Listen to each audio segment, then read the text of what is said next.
On va un petit peu parler de fiabilité des systèmes de fichiers maintenant. Donc on a déjà vu que les caches peuvent introduire des problèmes de fiabilité, hein. Donc si on a un crash ou si on arrache la clé USB violemment, on peut avoir des informations perdues, voire corrompre tout le système de fichiers. Mais ça peut arriver effectivement qu'il y ait des problèmes de plantage, et donc on n'a pas envie de perdre ce système de fichiers. Prenons un exemple par exemple. Supposons qu'on a une opération en cours, on veut supprimer un fichier.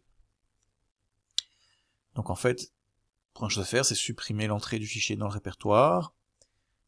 On est en Unix, Linux, hein, donc on a des inodes, et on va dire, ah, l'inode du fichier, il est libre, et puis on va libérer tous les blocs.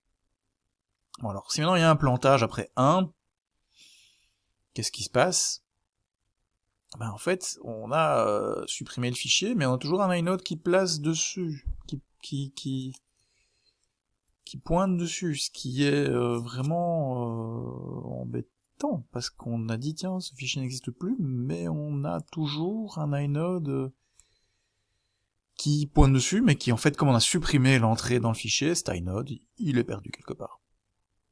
Et on perd les blocs du fichier. Si on se plante après 2, c'est-à-dire qu'on a libéré l'inode, en fait on n'a pas encore dit que les blocs étaient libres, ce qui est un autre système qu'on n'a pas vu qui permet de dire quels sont les blocs libres. Et donc on a perdu les blocs. Donc ici, on perd quelque part de la place, mais si on se plante par exemple quand on est en train de bouger à l'inode, on peut vraiment avoir des problèmes de cohérence de fichiers. Alors quelle est la solution par rapport à ça? Parce que des plantages, ça arrive, et on ne veut pas perdre le système de fichiers. Alors, ce que tous les OS modernes font maintenant, c'est qu'on a ce qu'on appelle un système journalisé. Alors c'est comme un journal de bord, dans lequel on va écrire les choses qu'on fait. Alors plus exactement, dans le système journalisé, on va écrire les choses qu'on va faire. On va avoir un journal des opérations.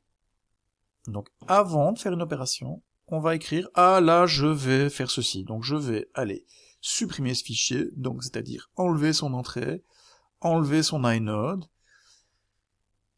et libérer l'inode, et libérer les blocs. Voilà. Et donc on fait les choses, et ce journal se trouve sur le disque évidemment.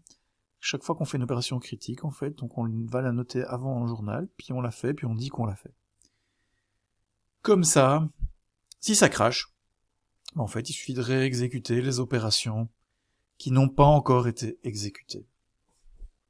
Et ça permet de reconstruire quelque part le système de fichiers en cas de crash.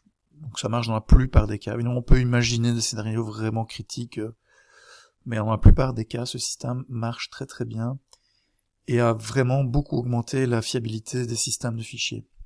Donc NTFS, Ext 3, 4 sont journalisés. FAT n'est pas journalisé par exemple.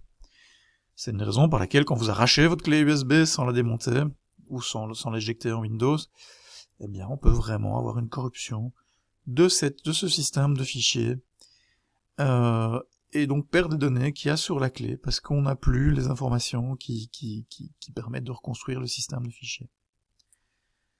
Voilà, donc c'est vraiment un élément très important de la sécurité, enfin de la fiabilité plutôt, des systèmes de fichiers, les systèmes journalisés.